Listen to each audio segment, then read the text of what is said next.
All right, everyone, get ready, because today we are diving headfirst into Off the Grid, a cyberpunk battle royale that's got the gaming world, well, kind of flipped. Yeah, it's wild out there. So, is this the game that bridges gaming and that whole Web3 thing? Let's find out. The hype is real, that's for sure. It's topping charts, streamers are losing their minds, but what's got everyone talking, real What's captivating everyone is that off the grid. or OTG for us cool kids. Right, OTG, it's not just some fad, Like it's got depth. Exactly. It has the potential to really shake things up, and we're seeing that already. Let's talk gameplay, because first and foremost, this is a game. Absolutely. You drop onto Teardrop Island with 149 other players, and yeah, you got to be the last one standing.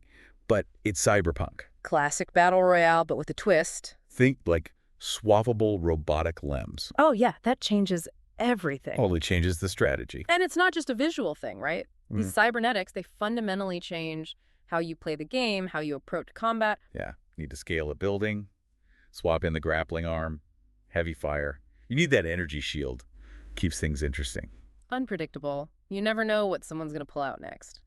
And, oh, did I mention this is like a Neil Blomkamp joint? Right. The man behind District 9 directing this game. We're talking about an experience here, a whole dystopian world, but beautiful, you know? Exactly. And knowing Blomkamp, expect a world that's crazy, detailed, gritty, pulls you right in. He's a master at that, using visuals to tell stories. There's always something deeper going on in his work. This isn't just surviving the other players, this is surviving the world Blomkamp has built. And on top of that, a 60-hour single-player campaign. They didn't skimp on story. Not at all.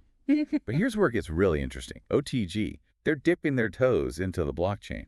Web3 marketplace, here we come. Okay, for those of us who, what is Web3 again? So think of it like this. Web3 gives users more control, more ownership in the digital space. Okay, that makes sense. And blockchain is the technology behind it all, like a super secure digital ledger. So with OTG, those robotic limbs we were talking about, you could actually own them. NFTs, baby. Non-fungible tokens. NFTs. So you're not just earning them in the game, you could sell them to other players. A player-driven economy. It's a huge change because traditionally, the game company controls everything. This gives power back to the players. That's a big deal. But, I mean, I get why some people are skeptical, right? Totally. There's been a lot of talk about Web3, but not a lot of successful implementations in games. So what makes OTG different?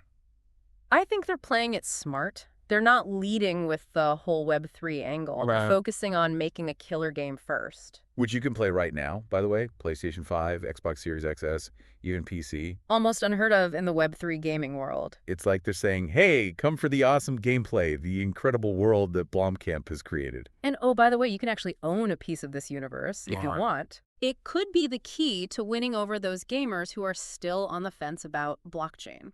So what does this all mean for the average gamer? Someone who just wants to, play a good game. It means the future is here. OTG is a glimpse into what gaming could become, where players have more control, where the lines between the real world and the digital world, they start to blur. Will it be a success? Who knows, right? The million-dollar question? And the answer. It's in your hands, gamers. Will this be the game that finally brings gaming and Web3 together? Only time will tell. But one thing is certain, it's going to be fascinating to watch. It definitely will.